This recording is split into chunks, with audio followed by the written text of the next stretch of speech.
Dear student, welcome to टीके अड्डा YouTube channel. दोस्तों, आज फिजिक्स का क्लास है जिसमें मैं आपको एक्सीलरेशन पढ़ा रहा था, यानी त्वरण पढ़ा रहा था।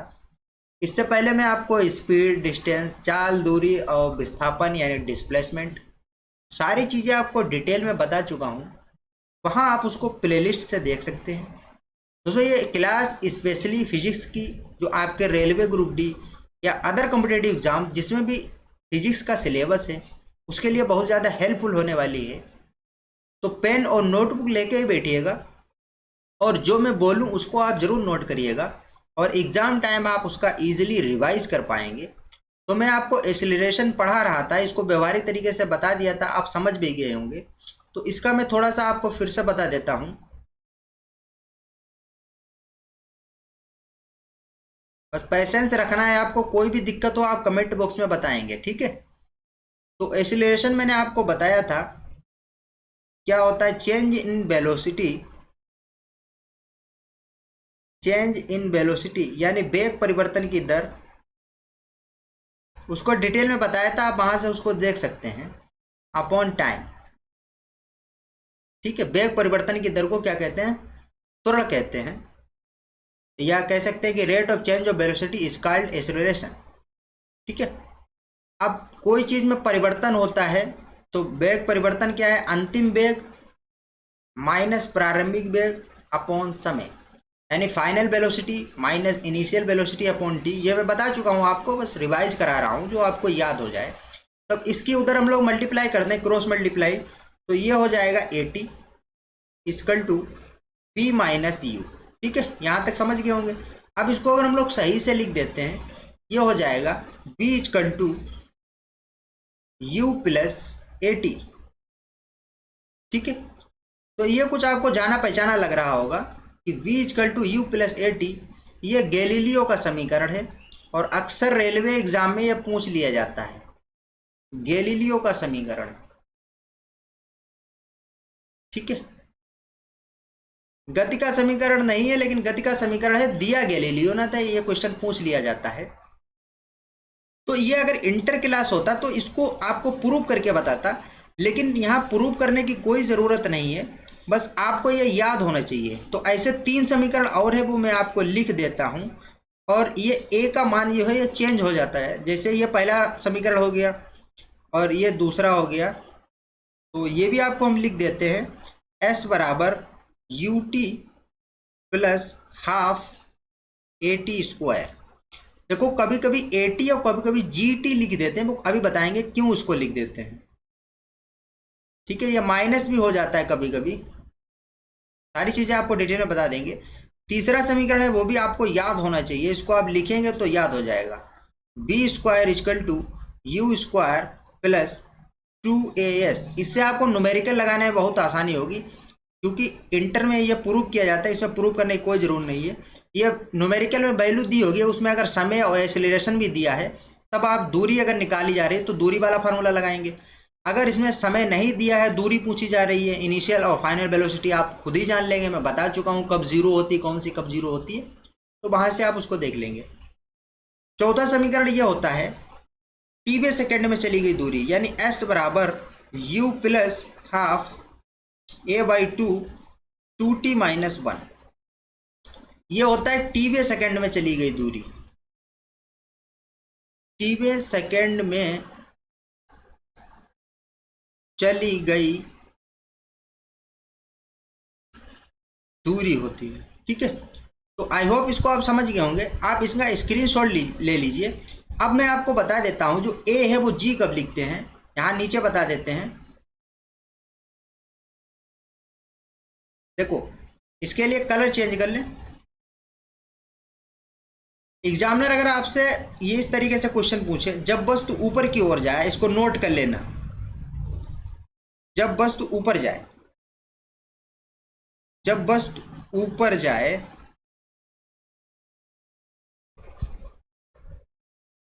तब ए को हम लोग जी लिखते हैं, ठीक है। ए को जी लिखते हैं, लेकिन साइन क्या होगा? जब वस्तु ऊपर जाएगी तो जी जो होगा वो पॉजिटिव होगा, जी जो होगा वो पॉजिटिव होगा जब वस्तु ऊपर फेंकी जाएगी या ऊपर की ओर जाएगी। और ये निगेटिव कब होगा? निगेटिव जी जब होगा जब वस्तु नीचे की ओर आएगी। उल्टा लिख दिया क्या? सॉरी, देखो जब बस ऊपर जाएगी तो ये निगेटिव होगा, ये पॉजिटिव होगा। जब बस ऊपर जाएगी तो ये निगेटिव होगा जी, और जब बस नीचे आएगी तो पॉजिटिव होगा। उल्टा लिख दिया था। अब एग्जामिनर एक क्वेश्चन आपसे इस तरीके से पूछता है, उसको भी आप ध्यान रखना जरा। अगर मैं आपको एक्सीलरेशन यानी त्वरण बहुत अच्छी तरीके से आपको बता चुका हूं, तो अब यहां से एग्जामिनर क्वेश्चन कैसे पूछता है, अगर त्वरण जीरो हो, अगर त्वरण जीरो हो तो क्या स्पीड बदलेगी? स्पीड क्या होगी, बदलेगी? कमेंट में बताएं वीडियो को पॉज करके। स्पीड नहीं बदलेगी, स्पीड नहीं बदलेगी। ये ध्यान रखना, ये इंपॉर्टेंट क्वेश्चन है। अभी इसको हम समझा देंगे क्यों नहीं बदलती है। देखो, और एग्जामिनर आजकल क्वेश्चन कैसे पूछता है आप समझो जरा। मैंने आपको त्वरण बताया था यानी एक्सीलरेशन, इसका काम क्या होता है? ये ससुर स्पीड को बढ़ाने या घटाने के लिए ही आता है। भले ही त्वरण एक समान हो तब भी स्पीड को बढ़ाएगा या घटाएगा। कैसे बढ़ाएगा घटाएगा?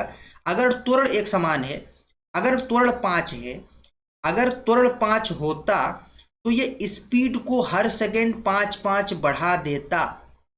ठीक है, अगर एक समान त्वरण होता तो हर सेकेंड 5-5-5-5 स्पीड बढ़ जाती। अगर असमान त्वरण होता तो पहले सेकंड में 5 बढ़ती तो अगले सेकंड में हो सकता है 4 बढ़ जाती या 3 बढ़ जाती, लेकिन बढ़ाएगा जरूर।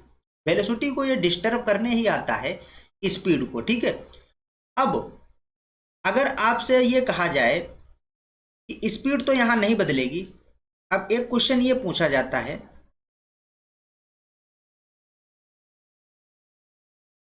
अगर त्वरण जीरो ना हो, अगर त्वरण जीरो ना हो तब स्पीड तो वेलोसिटी तो चेंज हो जाएगी। अगर त्वरण जीरो है तो स्पीड नहीं बदल रही। अगर स्पीड नहीं बदले, स्पीड नहीं बदले, इसको जरा ध्यान से समझना। ये क्वेश्चन थोड़ा घुमाव होता है लेकिन पूछ लिया जाता है। फिर से समझो, अभी नहीं समझे होंगे। अगर त्वरण जीरो है तो स्पीड नहीं बदलेगी। अगर स्पीड नहीं बदले तो क्या त्वरण जीरो होगा? ऐसा नहीं है, इसको नोट करना। अगर त्वरण जीरो है तो स्पीड नहीं बदलेगी। अगर स्पीड ना बदले क्या त्वरण जीरो होगा? ऐसा नहीं है। क्यों नहीं है आप जरा समझो। इसके लिए कलर चेंज करना पड़ेगा। कब नहीं बदलती है आप जरा ध्यान से समझो। जब कोई ऑब्जेक्ट, देखो जब कोई ऑब्जेक्ट वृत्तीय पथ पर गति करता है, जब कोई ऑब्जेक्ट वृत्तीय पथ पर गति करता है, मान लो वो 15 की स्पीड से गति कर रहा है मीटर पर सेकेंड, उसकी देखो स्पीड यहां भी 15, यहां भी 15, यहां भी 15, यहां भी 15, तो इसका मतलब स्पीड नहीं बदल रही। तो क्या एक्सीलरेशन इसका मतलब नहीं होगा? लेकिन इसका मतलब जीरो नहीं है। क्यों जीरो नहीं है? अब देखो, अगर हम लोग इसका वेलोसिटी देखें, वेलोसिटी और स्पीड में ज़्यादा अंतर नहीं था। वेलोसिटी में डायरेक्शन की ज़रूरत होती है, तो यहाँ पर इसकी डायरेक्शन क्या होगी? स्पर्श रेखीय होती है। और यहाँ पर इसकी डायरेक्शन क्या होगी? क्योंकि वेलोसिटी जो होता है वो सदिश राशि है, वेक्टर क्वांटिटीज है। वेलोसिटी स्पीड के कारण चेंज हो जाएगी। जब वेलोसिटी चेंज हो जाएगी तो ससुर त्वरण जीरो नहीं होगा। वृत्तीय पथ पर स्पीड भले ही सेम हो लेकिन वेलोसिटी चेंज हो जाएगी, और वेलोसिटी चेंज होगी, वेलोसिटी चेंज होगी, और इस चेंज के कारण हमारा एक्सीलरेशन यानी a is not equal to zero. ये बहुत इंपॉर्टेंट क्वेश्चन है, एग्जामिनर इसको घुमा के पूछ लेता है। ठीक है, तो आई होप इससे आपको कोई दिक्कत नहीं हुई होगी। हाँ, अगर ये समझ में आया है तो वीडियो को लाइक जरूर करें। अब हम आपको आगे और भी बता देते हैं, कोणीय चाल बता देते कि कोणीय चाल क्या होती है, इजीली उसको समझ जाएंगे। रेखीय चाल तो मैं आपको बता चुका हूँ, एंगुलर स्पीड या एंगुलर वेलोसिटी आपको बता देते हैं। वीडियो अच्छा लग रहा है तो वीडियो को लाइक जरूर करें और शेयर भी कर दिया करें वीडियो को, ताकि और लोग भी इसको देख सकें। अपने व्हाट्सएप जो आपका व्हाट्सएप ग्रुप है उसमें स्टडी रिलेटेड ग्रुप हुआ करे, वहाँ शेयर कर दिया करो।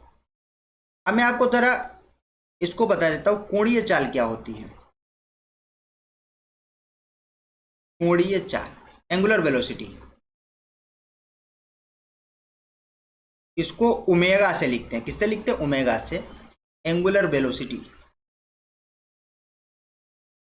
एंगुलर स्पीड, ठीक है। तो पहली बात तो कोणीय को पहले भूल जाओ, पहले चाल को देखो। तो चाल मैं आपको बहुत अच्छे से समझा चुका हूं। चाल क्या होती थी? चाल भाई होती थी रेखीय चाल। चाल बराबर क्या होता था? दूरी बटे समय, दूरी बटे समय।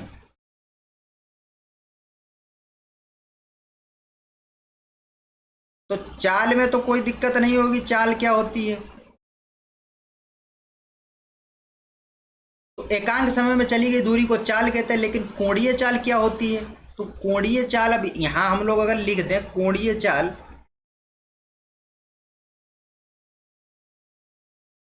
कोणीय चाल बराबर, तो वो कोण बटे समय, कोण बटे समय। कैसे? अब जरा इसको डायग्राम से समझते हैं, अभी नहीं समझ में आया होगा कि चाल में क्या होता है कि कितने समय में चली गई दूरी को चाल कहते हैं, टी समय में चली गई दूरी को चाल कहते हैं। लेकिन कोणीय चाल क्या होती है? जैसे कोई एक वृत्त है, ये मान लो कोई वृत्त है, और कोई बंदा यहाँ ए पर था, और ए से वो कहाँ चला गया? बी पर। ए से बी पर चला गया, तो देखो इसने कुछ समय लिया गया होगा, इसने कुछ समय लिया होगा और कुछ दूरी भी तय की।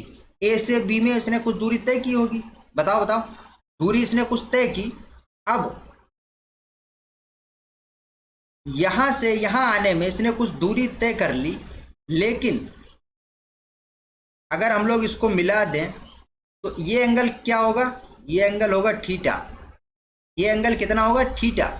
तब इसने देखो कुछ दूरी तय कर ली, ये इसने रेखीय दूरी तो तय की, लेकिन ये जो एंगल बना है, तो ए से बी तक जाने में ये एंगल बनाने में जितना समय लगा उसी को हम लोग कोणीय चाल कहते हैं। क्या कहते हैं? कोणीय चाल। ये कोण बनाने में जितना भी समय लगा, एक एक ए से बी तक जाने में इसने कुछ दूरी भी तय की, लेकिन ये कोण बनाने में जितना समय लगा उसी को हम लोग कोणीय चाल कहते हैं। ठीक है, क्या कहते हैं? कोणीय चाल। तो कोणीय चाल का फार्मूला हम ये लिख सकते हैं, ध्यान से समझना इसको। कोणीय चाल बराबर, वहां क्या था? दूरी बटे समय। तो यहां क्या करेंगे? कोण बटे समय, कोण बटे समय। कोई दिक्कत तो होने वाली नहीं। अब कोणीय चाल को हम लोग ओमेगा से लिखते हैं। किससे लिखते हैं?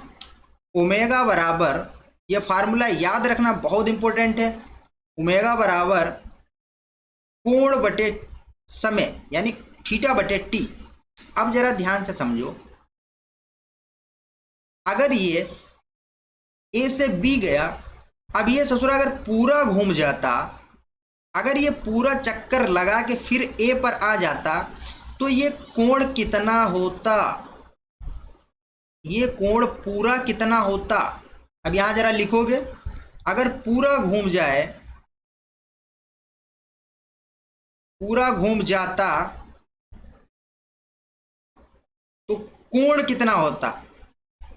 तो कोण होता 360 डिग्री। 360 बना लेता। ठीक है, तो फार्मूला क्या होता? तो ओमेगा बराबर थीटा की जगह क्या होता? अब पूरा चक्कर इसने लगा लिया, तब क्या होता? 360 डिग्री बटे टी। अब 360 को हम लोग क्या लिख सकते हैं? 2 गुणे 180 लिख सकते हैं। कोई दिक्कत तो होने वाली नहीं है, अपॉन टी। अब 180 को हम लोग क्या लिख सकते हैं? देखो 2 तो 2 रहेगा, और 180 को हम लोग क्या कहते हैं? पाई। पाई का मान क्या होता है? मैथ में 180 होता है, और जब हम लोग मेंसुरेशन पढ़ते हैं तो वहाँ 22/7 है, 3.14 भी लिखते हैं, 2 पाई अपॉन टी। तो यहाँ से फार्मूला क्या बन रहा है? Omega equal to, colour change कर लें, ओमेगा इजकल टू, एक सेकेंड,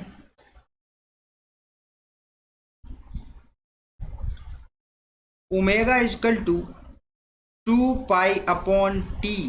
मोस्ट इंपोर्टेंट फार्मूला है, इसको आप याद रखेंगे। यह फार्मूला कब है? जब एक पूरा राउंड हो गया हो, एक चक्कर लगा लिया हो, एक चक्कर पूरा हो गया हो, एक चक्कर पूरा हो गया हो।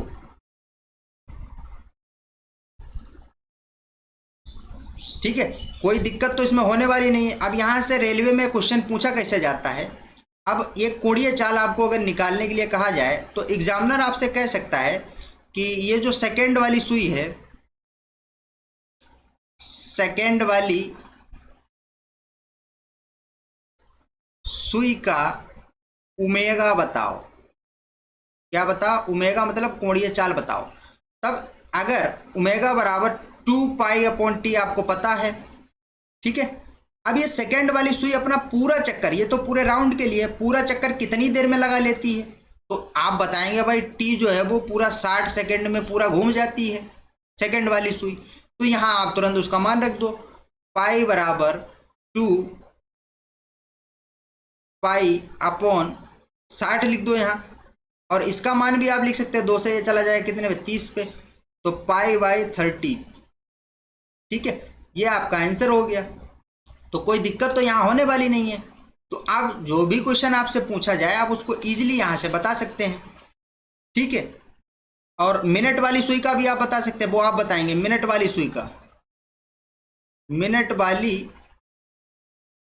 सुई का ओमेगा आप बताएंगे। ठीक है, वो कमेंट बॉक्स में आप बताएंगे। ठीक है, अब जरा ध्यान से समझो, आपको हम रेखीय चाल और कोणीय चाल में अंतर भी बता देते हैं।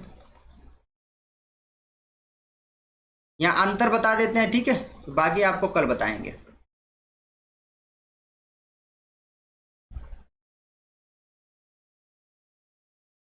बी एवं ओमेगा में संबंध, इंटर में यह प्रूव किया जाता है, लेकिन आपको यहाँ प्रूव करने की जरूरत नहीं है। ठीक है, तो यह फार्मूला याद रखना, B equal to R omega. यह बहुत इंपॉर्टेंट फार्मूला है।